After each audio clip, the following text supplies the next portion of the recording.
누가복음 22장 24절에서 30절 누가 더 크냐 라는 제목으로 공부하겠습니다.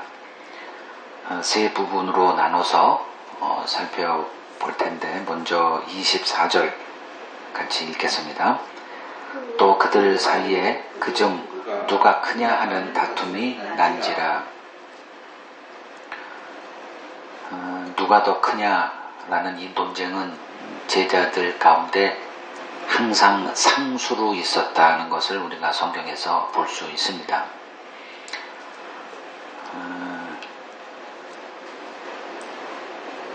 그러니까 우리가 역사를 좋아하시는 분들은 그 역사는 이제 나라의 흥망성쇠잖아요.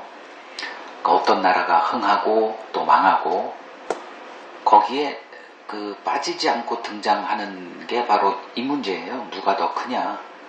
그러니까 어떤 한 나라를 세운다는 것은 굉장히 큰 일입니다. 한 사람이 할 수 있는 게 아니죠. 뭐 혁명을 일으킨다거나 뭐 회사 일으키는 것도 비슷하죠. 작은 회사야 뭐 혼자서 원맨쇼로 할 수 있는데 큰 일은 혼자서 절대로 안 되죠. 특히 이제 나라를 세우는 문제. 요새 이제 뭐 대권 경쟁하는 사람들, 대통령은 결코 혼자 될 수 없다. 이건 진리죠. 마찬가지로 이제 어떤 한 나라를 세울 때, 이제 많은 사람들이 힘을 이제 규합을 하고 연대하고 해서 이제 나라가 이제 세워지죠. 그 나라가 세워지고 나서의 이제 문제가 이제 뭐냐 하면은 이 문제예요. 누가 더 크냐. 그걸 논공행상이라고 하죠. 그러니까 공로의 크고 적음에 따라서 이제 보상을 적절하게 잘 해줘야 됩니다. 희생을 많이 했는데 희생을 적게 한 사람보다 보상이 적을 때 이제 무슨 전혀 기대하지 않은 이상한 현상이 벌어져요. 말은 안 해요. 쪼잔한 사람 되고 싶은 사람은 없습니다. 다 큰 것으로 자기를 이렇게 내세우기를 원해요. 그러나 마음이 상하면 참 인간이 희한한 일을 행합니다. 그래서 어떤 한 나라가 세워지거나 뭐 정권이 바뀌거나 했을 때 누가 크냐라고 하는 그 대표적인 그 어휘가 가신그룹이에요. 그 가신그룹을 제대로 관리 못하면 나라나 정권은 무너지게 돼 있습니다. 거기에 등장하는 게 이제 뭐 복수, 배신 뭐 이런 것들이 막 등장을 해요. 이거는 뭐 인간 세상에서 항상 우리가 봐왔던 거죠. 그 일이 예수님의 제자들에게도 그대로 보여지고 있습니다. 자, 예수님이 이제 자신의 피로 세워질 이제 새 언약에 대해 이야기하신 후에 이제 제자들에게 너희들 중 하나가 나를 팔 것이다 라고 하는 충격적인 말씀을 하시고 이제 또 제자들은 나는 아닙니다. 도대체 어떤 자가 그런 일을 할 것입니까? 이런 일들이 이제 벌어졌죠. 이 와중에 그 제자들 간에 이제 어떤 일이 벌어진 거냐? 24절 이거예요. 그들 사이에 누가 크냐? 이 문제가 이제 대두가 된 겁니다. 근데 이 문제는 지금 벌어진 문제가 아니라 이미 우리가 한번 다뤘던 문제예요. 누가복음 9장 46절에서 48절에 이미 누가 더 크냐? 이 문제가 한번 대두가 됐고 우리가 한번 다뤘었죠. 그 문제가 이제 주님의 죽음 바로 이전에 주님께서 세워질 그 나라는 내 피로 이루어질 나라다라고 얘기하고 있는 그 자리에서 누가 더 크지? 라고 하는 이 문제가 또다시 이제 등장했다는 것은 누가 크냐라고 하는 이 문제는 인간의 본질에 속한 문제다. 을 우리가 알 수가 있습니다. 그 제자들은 지난 3년 동안 이제 주님과 함께 하면서 이제 주님의 가르침을 받았던 자들이었습니다. 그 누구보다 주님의 그 지근거리에서 뭐 숙식을 같이 하고 어떤 일이 벌어져도 주님을 관찰할 수 있는 최고의 기회가 주어졌던 자들입니다. 그냥 여러분들은 정해진 시간에 저를 요 자리에서만 보죠. 가끔가다 뭐 식사할 때 뭐 조금 뭐 그런 모습, 그리고 거의 99%는 요 자리 요 모습, 마이크, 저 사람은 똥도 넣지 않을 사람, 이런 이미지가 구축될 만한 그런 관계죠. 보는 게 그거니까. 그러니까 이제 그 아이돌 뭐 숭배 같은 게 벌어지는 거예요. 계속 TV에서만 그 가면 쓴 모습으로 이렇게 되니까 이제 허상이 그려지고 하죠. 근데 예수님은 그러지가 않았죠. 삶을 다 공개한 거예요. 그 모습을 그대로 볼 수 있는. 그래서 우리는 그게 궁금해요. 예수님은 이럴 때 어떻게 하셨을까? 뭐 그런 게 한두 개가 아니죠. 너무나 베일에 가려져 있어요. 근데 제자들에겐 그게 다 공개가 된 거죠. 그 주님의 가르침을 삶으로 그들은 배웠던 자들인데, 주님의 가르침이 과연 무엇이었을까? 오늘 이 주제와 더불어 요약해 보자면, 예수님이 그들에게 가르치고 보여줬던 교훈은 낮아짐과 섬김입니다. 예수를 안다 하면서 이걸 배우지 못한 사람은 허상 예수를 배운 거예요. 누가복음 14장 8절에서 11절을 보더라도 이제 낮아진 자는 높아지고 높아진 자는 낮아진다라는 그 결론을 이끌어내기 위해서 어떤 말씀도 하셨고요. 그러니까 주님이 우리에게 등장하셔서 우리에게 보여주신 삶은 낮아진 그 자체였습니다. 하나님이신 분이 그거를 포기하고 인간으로 낮아지고 어디까지 낮아졌냐? 짐승까지 낮아졌어요. 짐승이라는 게 우리가 아는 짐승이 아니라 속죄 제물로서의 짐승을 말합니다. 그런데 이러한 주님의 가르침이 제자들에게 1도 투영되지 않았다는 것이 바로 그것을 입증하는 사건이 누가 더 크냐? 이 사건이에요. 예수님과 3년 같이 있으면서도 예수님의 그 가르침, 본 그들에게 하나도 투영되지 않았다는 것은 인간은 가르침이나 훈련, 수양으로 바뀔 수 없는 자들이다라는 것을 말해주고 있다고 볼 수 있죠. 인간은 교육이나 훈련을 통해서 바꿔지는 존재가 아닙니다. 이런 면에서 수행을 통해서 인간을 개조해보고자 하고 바꿔보려는 불교의 교리는 아마 가장 비성경적이고 사탄적인 것이다 라고 우리가 말할 수가 있습니다. 근데 그것이 뭐 기독교 안에서도 있죠.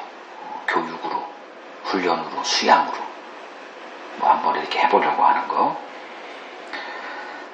자, 제자들에게 누가 더 크냐라는 문제가 계속 드러났던 이유는 이제 그들이 꿈꾸고 있는 그 나라 실현이 목전에 가까웠기 때문이에요. 이제 점점 그 누가 더 크냐라고 하는 이 문제가 더 크게 부각될 수밖에 없는 조건이다 할 수 있죠. 눈앞에 다가온 거예요. 이들은 이번 예루살렘 방문이 끝인 줄 알았어요. 그래서 예수님이 이번에 가면 십자가에 뭐 죽고 뭐 부활하고 이런 얘기는 그들에게는 없어요. 안 들립니다. 어떤 거에 강하게 이렇게 집착하게 되면 다른 게 안 들어오듯이 제자들의 모습이 딱 그래요.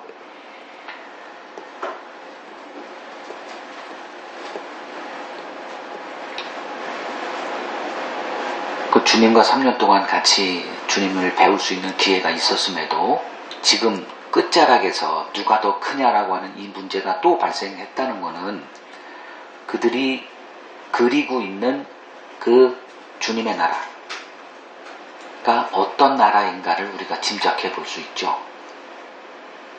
그들이 꿈꾸고 있는 나라, 이걸 이제 우리가 오늘날 이제 천국은 어떤 나라일까라고 하는 우리들이 꿈꾸고 있는 천국에 대입시켜 보면 우리가 어떤 착각 속에 있는지가 그대로 드러나게 됩니다. 제자들은 주님의 나라가 실현되면 누가 그 자리에서 주인공이 될까 계속 계산했을 겁니다. 누가 주인공일까? 큰 자입니다. 자, 어떤 나라에 큰 자란 누구를 말하는 걸까요? 그러니까 우두머리가 됐던, 대접받는 자리가 됐던 누가 큰 자일까요?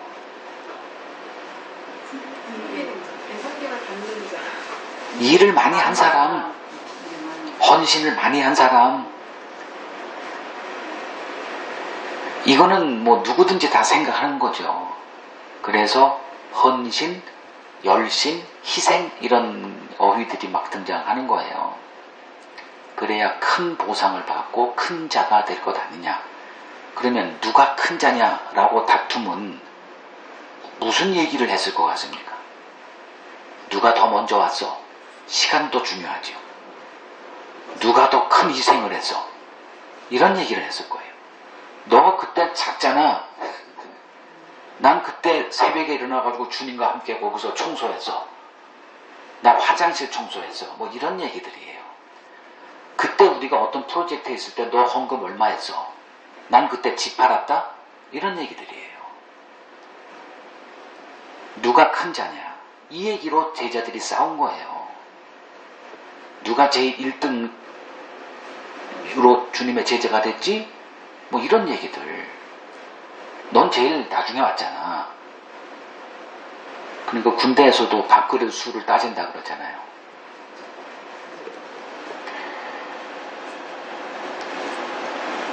제자들은 기회만 되면 이제 이 큰 자, 누가 큰 자라고 하는 이 주제에 매여서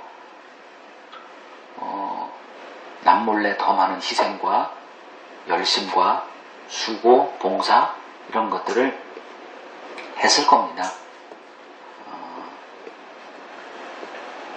그래서 주님의 나라가 세워졌을 때 그 논공 행상에서 가장 큰 상을 받고 그 영원한 나라에서 영원히 대접받는 자리를 그들은 꿈꾸고 있었던 겁니다. 그들이 몰랐던 게 뭘까요? 천국이 어떤 곳인지를 1도 예상하지 못했어요. 이게 오늘날 기독교에서 그대로 벌어지고 있습니다. 그래서 제가 지금 집필하고 있는 책 제목이 하나님의 나라인데 너무 평이해서 영원한 하나 붙였습니다. 영원한 하나님의 나라. 그래서 제가 지금 어느 정도 한 80%는 이제 집필이 됐는데 그걸 제 아내한테 지금 교정을 시키고 있는데 저 사람 머리에서 쥐가 날라고 그래. 근데 특권이지. 논공 행상 할만하잖아. 그래서 어느 정도 하나님의 나라에 대한 그 그림을 이제 제가 그 책으로 문자로 이렇게 정리를 지금 많이 해놨어요. 그들이 몰랐던 것은 이제 천국이 어떤 나라인가에 대한 그 그림이에요. 그게 잘못 그리고 있었어요. 그러니까 누가 큰 자냐 이거 가지고 싸우죠.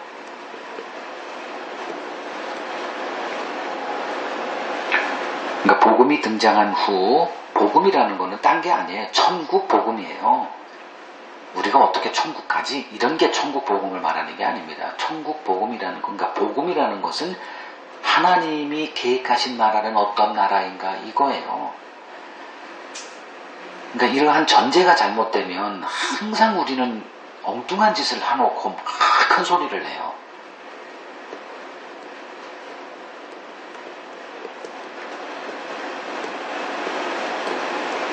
그러니까 신자는 기본적으로 복음을 아는 자인데 복음을 안다는 것은 하나님이 계획하신 나라는 어떤 나라인가를 아는 자. 이게 신자의 정의입니다. 예수 믿고 십자가 믿어가지고 천국 가는 자가 신자가 아니고 그거는 기독교에서는 통할 수 있는 얘기지만 하나님의 나라가 등장했을 땐 그거는 아무 의미가 없습니다. 그러면 제자들이 그린 천국은 아까 설명했던 그 큰 자가 대접받는 나라. 근데 애당초 하나님의 나라는 이러한 논공 행상이 설 자리가 없는 나라예요. 원천 차단시킵니다. 하나님. 이거는 아마 대부분 다 그 신자들이 인정할 겁니다. 천국은 하나님이 100% 다 해요. 인간이 한 것이 아무것도 없는 나라가 하나님의 나라예요. 하나님이 그걸 용납하지 않습니다. 그래서 하나님의 나라를 하나님의 은혜의 나라, 하나님의 나라, 천국은 은혜의 나라입니다. 은혜가 지배하는 나라. 이게 무슨 뜻인 줄 아세요? 인간이 한 게 하나도 없다. 이거를 선포하는 나라가 천국이에요. 은혜라는 말은 우리의 권리 주장이 차단되는 그런 의미가 담겨있는 어휘예요. 그래서 내가 천국 가서 이런 상을 받겠지라고 하는 것은 은혜가 뭔지 모르는 자가 하는 얘기예요. 은혜가 뭔 줄을 안다는 것은 내 권리 할 수 있는 게 없다. 이게 이제 알아지는 게 은혜를 아는 그 지식이 우리에게 갖다주는 결과물이에요. 그런데 지금 이 제자들은 은혜를 몰라요. 하나님의 나라가 은혜의 나라라는 걸 모르기 때문에 논공 행상을 가지고 계속 꾸준하게 자기들끼리 이제 다툰 일이 이제 벌어진 겁니다. 자, 누가 더 크냐의 논쟁은 바로 이런 이슈가 담겨 있었다. 말씀을 드렸고요. 이제 두 번째 단락합니다. 25절에서 27절 읽겠습니다. 예수께서 이르시되 이방인의 임금들은 그들을 주관하며 그 집권자들은 은인이라 칭함을 받으나 너희는 그렇지 않을지니 너희 중에 큰 자는 젊은 자와 같고 다스리는 자는 섬기는 자와 같을지니라. 앉아서 먹는 자가 크냐 섬기는 자가 크냐 앉아서 먹는 자가 아니냐. 그러나 나는 섬기는 자로 너희 중에 있노라. 주님이 너무나 노골적으로 말씀하셔서 꼭 군대 모습 보는 것 같아요. 뭐 여자분들은 군대 상황을 잘 모르지만 남자들은 너무나 명백합니다. 대한민국 남자는 복받은 남자들이에요. 군대 갔다 와야 이 성경을 이해합니다. 자, 누가 큰 자냐? 앉아서 먹는 자. 이거 병장이거든요. 제대 말년 병장. 딱 구석에 그냥 앉아가지고 쫄병들이 그냥 수십 명이 뭐 청소하고 내무반 정리하고 뭐 난리. 거기 이제 뭐 며칠 후면 제대하는 사람은 누구도 안 건드려요. 중대장도 와서 안 건드립니다. 왕이에요, 왕.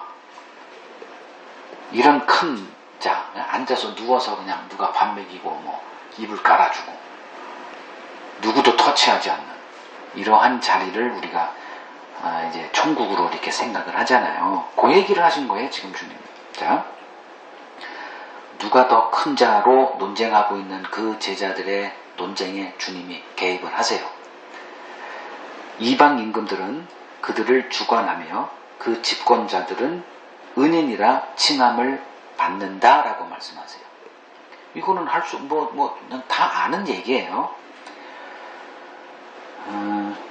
근데 요걸 보면 주님이 이제 앞으로 세워질 이 교회가 이렇게 될 것을 예상하고 말씀하신 뉘앙스다 이렇게 저는 보여져요. 이제 기독교 목사들이 교인들 위에 굴림이라는 거, 굴림하고 그걸 뭐 주관한다. 이게 굴림이죠. 또 그들에게 생명의 복음을 전해준 은인이다 라고 칭함을 받는 그 모습을 주님이 다 보셨을 거예요. 이것이 줄곧 종교 장사해온 기독교의 모습이다 이렇게 할 수 있습니다. 이 세상에는 힘 있는 자, 이걸 갑이라 그러죠. 그 힘 있는 자가 힘 없는 자, 이걸 을이라고 부르죠. 에게 은혜를 베풀며 살아가는 그 질서 속에 살아갑니다. 그러나 천국에서는 큰 자는, 주님의 말씀이에요. 천국에서 큰 자는 젊은이와 같고 다스리는 자는 섬기는 자와 같다, 이렇게 선언을 하십니다. 젊은 자란 어른 앞에서 머리를 숙이고 어른을 섬기는 위치에 있는 자를 말합니다. 즉 천국은 대접받는 나라가 아니라 영원히 섬기는 나라다, 이거를 주님이 말씀하신 거예요. 천국에서 큰 자가 되기 위해선 을의 위치로 내려가 섬기는 자가 되어야 한다, 이렇게 말씀하십니다. 이게 인간이 꿈꾸는 천국의 모습일까요? 아니죠. 그러면 제가 이렇게 질문할게요. 주님이 지금 우리에게 제시하신 이 천국의 실상의 눈이 열렸다면 천국을 소망할 자가 있을까 없을까? 아무도 천국을 원하지 않을 거예요.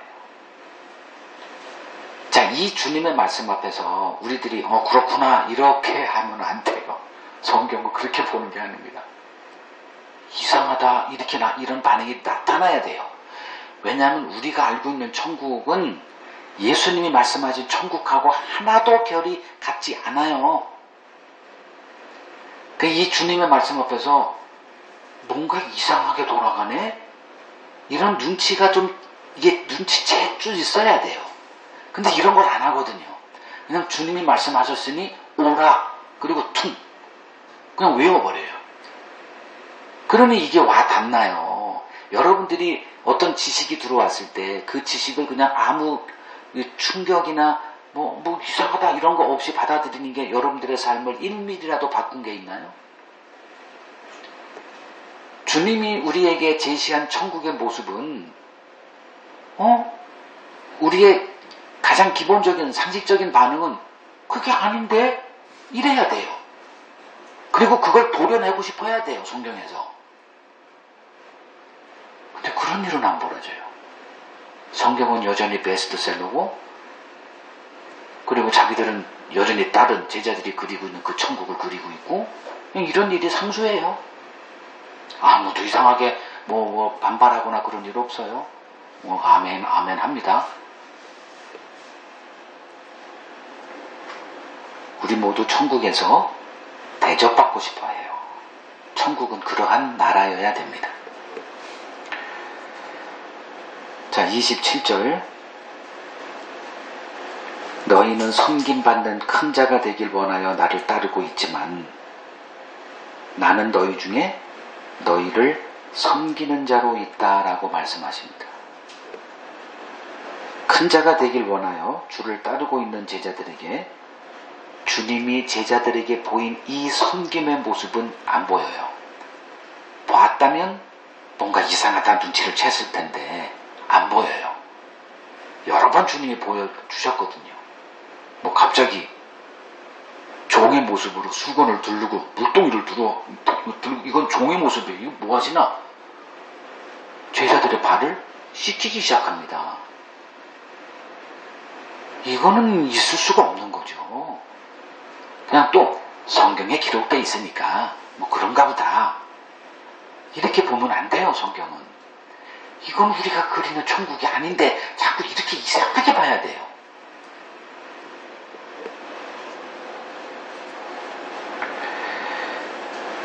주님은 섬기는 자로 우리 중에 계십니다. 근데 주님이 우리에게 섬기는 이 모습은 우리 본질이 원하지 않는 거예요. 이해되시는지 모르겠네. 주님은 앞으로 우리에게 주어질 그 나라의 왕인데 그분이 자꾸 섬긴다? 그럼 뭔가 이상하지 않아요? 그분은 다스려야 돼요.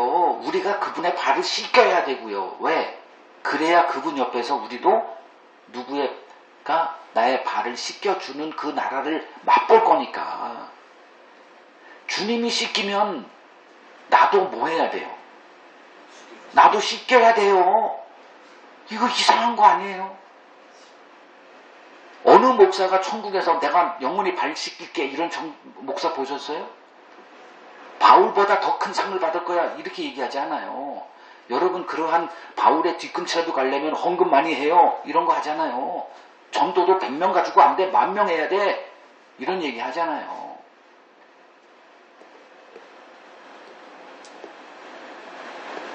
베드로가 그러니까 다른 제자들을 계속 시키는데 이 멍청이 같은 제자들이 계속 그걸 그냥 가만히 보고만 있는 거예요.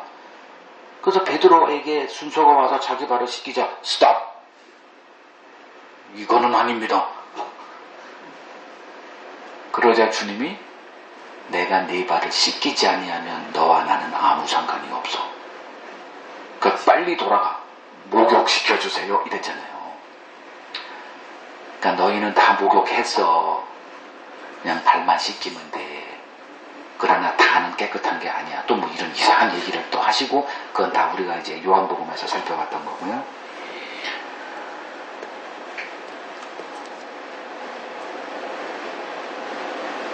주님에게 제자들의 발 씻기는 게 어려운 일이었을까요? 하나도 어려운 일이 아닙니다. 왜냐하면 그거보다 비교할 수 없는 큰 낮아짐을 주님은 안고 하셨기 때문에 그래요. 하나님의 본체 하나님이시만 그 하나님의 신분을 포기했어요. 인간의 몸으로 낮아지셨습니다. 깝깝하죠? 영으로 계신 분이 육체의 속박을 받고 사는 것, 이거는 안 해본 사람은 모를 거예요. 저도 어디에 감옥에 이렇게 갇혀본 적이 없어서 예전에 제가 그 감옥에 있는 사람을 신방 한 번 간 적이 있는데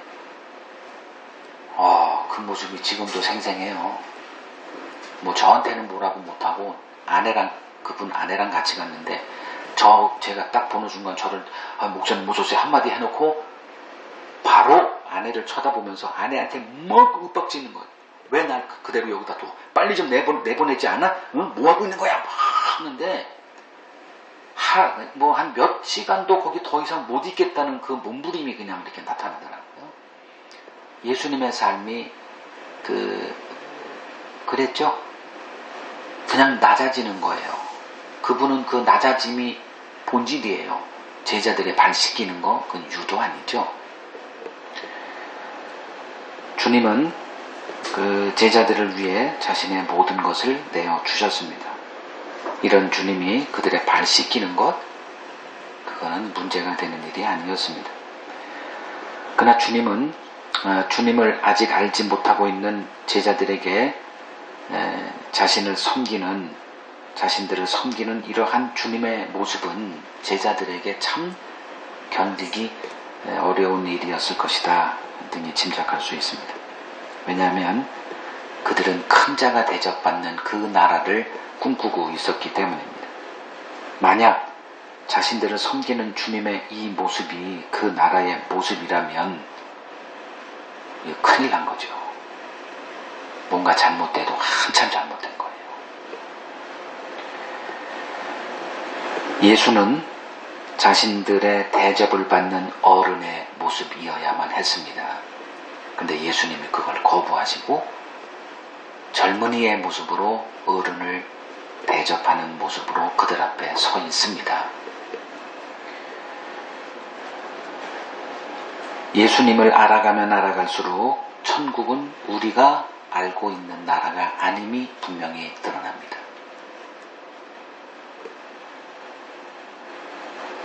뭔가 잘못돼도 한참 잘못된 거예요.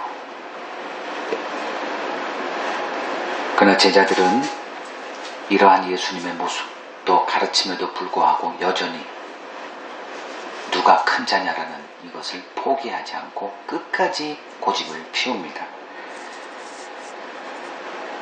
자, 이제 세 번째 단락 보겠습니다. 28절에서 30절 읽겠습니다. 너희는 나의 모든 시험 중에 항상 나와 함께 한 자들인즉 내 아버지께서 나라를 내게 맡기신 것 같이 나도 너희에게 맡겨 너희로 내 나라에 있어 내 상에서 먹고 마시며 또는 보좌에 앉아 이스라엘 12지파를 다스리게 하려 하노라. 주님은 이 땅에 남겨진 제자들을 통해 하나님의 나라가 어떤 나라인지를 증거하기를 원하셨습니다. 그들은 주님의 모든 시험 중에 항상 주님과 함께 한 자들이었습니다. 주님께서 그렇게 의도하신 겁니다. 자, 여기서 주님과 함께 한 자들이란 누구를 말하는 걸까? 문맥을 통해서 이제 이걸 보면 돼요. 나의 모든 시험 중에 항상 나와 함께 한 자들. 주님이 그들에게 기대한 게 뭘까요? 주님의 낮아짐과 겸손을 배운 자들. 이것이 여기에 담겨져 있는 뜻이죠. 그들은 주님이 보이신 그 낮아짐과 섬김의 본을 마음에 간직하고 그 낮아짐과 섬김을 자신들의 몸으로 보여줘야 할 주님의 증인들이었습니다. 천국은 이런 자들을 통해서 증거가 됩니다. 천국에서 큰 자가 되어 영원히 대접받는 자로 살려는 꿈을 지닌 자들이 증거하는 천국은 다른 천국이죠. 그건 사탄이 제시하는 천국이에요. 주님은 지난 시간 숱한 어려움에도 불구하고 자신과 함께 했던 제자들에게 이렇게 말씀하세요. 아버지께서 나라를 내게 맡기신 것 같이 나도 너희에게 맡기겠다. 그리고 보좌에 앉아 이스라엘 12지파를 다스리게 하겠다. 이렇게 나오시네요. 이거 보면 대단한 거죠. 그죠? 이런 걸 우리가 기대하고 있어요. 다스림, 보좌. 이게 우리가 꿈꾸는 나라입니다. 그러면 지금까지 얘기는 다 쓰레기통에 가버리고 여기서 갑자기 맞아 이렇게 하면 될까요? 다른 의미라는 거를 금방 알 수 있죠. 보좌는 뭐고 다스림은 뭐고 이제 새로운 의미가 드러납니다.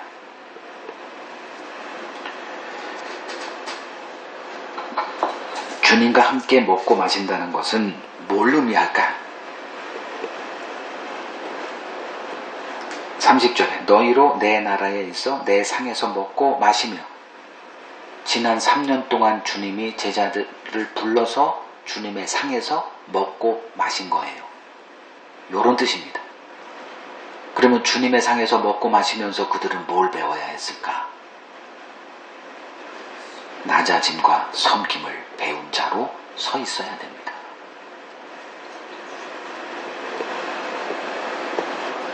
자, 이러한 자들이 보좌에 앉아서 다스린다. 뭐 하라는 거예요? 다스림이라는 게 무슨 의미죠? 낮아지고 섬기는 거예요. 우리의 어휘로 이 다스림을 이해하면 굴림이죠. 그건 이방 세계에서나 통하는 얘기죠. 하나님의 나라에서 다스림은 낮아짐과 섬김이에요. 어휘값이 이렇게 달라져요.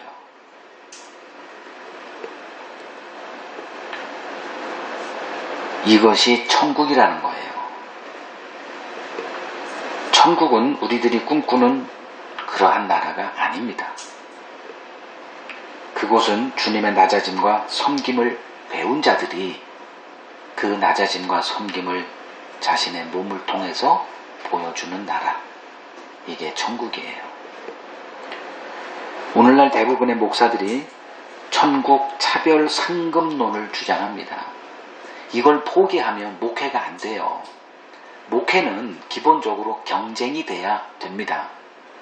그래서 이렇게 뭐라 그러죠?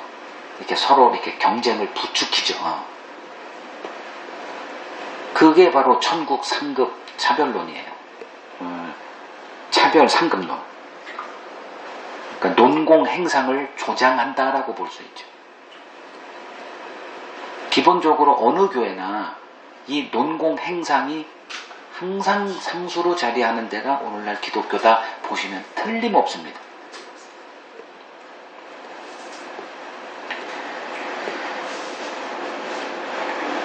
이들이 전파하는 천국은 천국이 아닙니다. 제가 아주 단호하게 말할 수 있어요.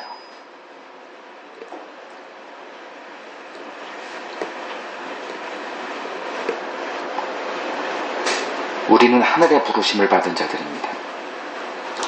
하늘의 부르심을 받았다는 것은 우리의 최종 목적지가 하늘이라는 거죠. 그러면 천국이 어떤 나라이냐라는 것을 우리 생명보다 귀하게 여기고 배우고 그림을 그리고 정리해 놓아야만 합니다. 그렇지 않을 때 우리들의 지은 모든 짓고 있는 이 신앙의 집이라고 하는 거 나중에 다 무너져 버려요. 아무것도 남아있지 못합니다.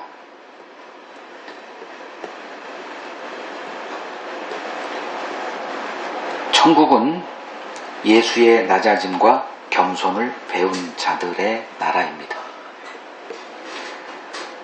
그래서 우리의 삶의 목표는 천국에 딱 맞춰져야 되는데 그걸 구체적으로 표현하면 낮아지고 섬기고 이게 우리의 삶의 목표여야 됩니다. 가장 낮은 자리에서 섬기는 자가 주님에게 가장 귀한 제자입니다. 역전되죠? 근데 우리들은 그런 자리를 거부하죠. 우리들의 영원한 천국은 섬김 받는 곳입니다.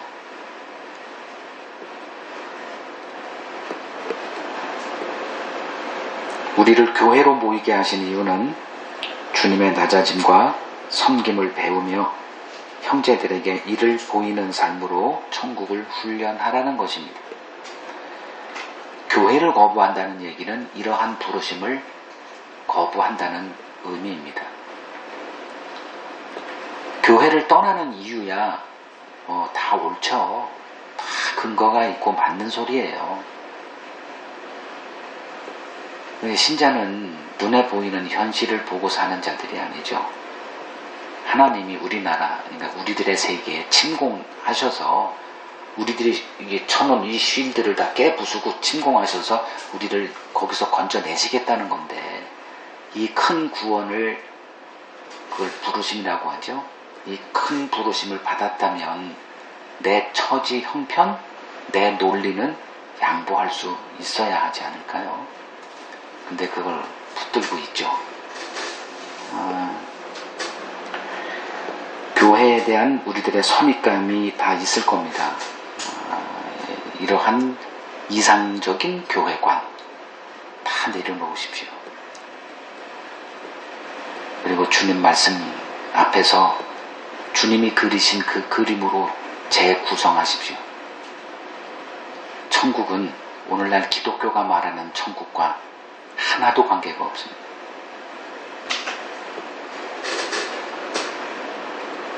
나중에 나는 저분 얘기 듣고 이런 게 통할 것 같습니까? 그냥 주님의 말씀이 기준이에요. 2단, 3단 소리 들어도 주님 말씀 앞에 굳게 서십시오. 교회에 대한 우리들의 선입관 내려놓고 주님이 보이신 교회의 그림을 다시 배우는 데 힘써야 하는 이유입니다.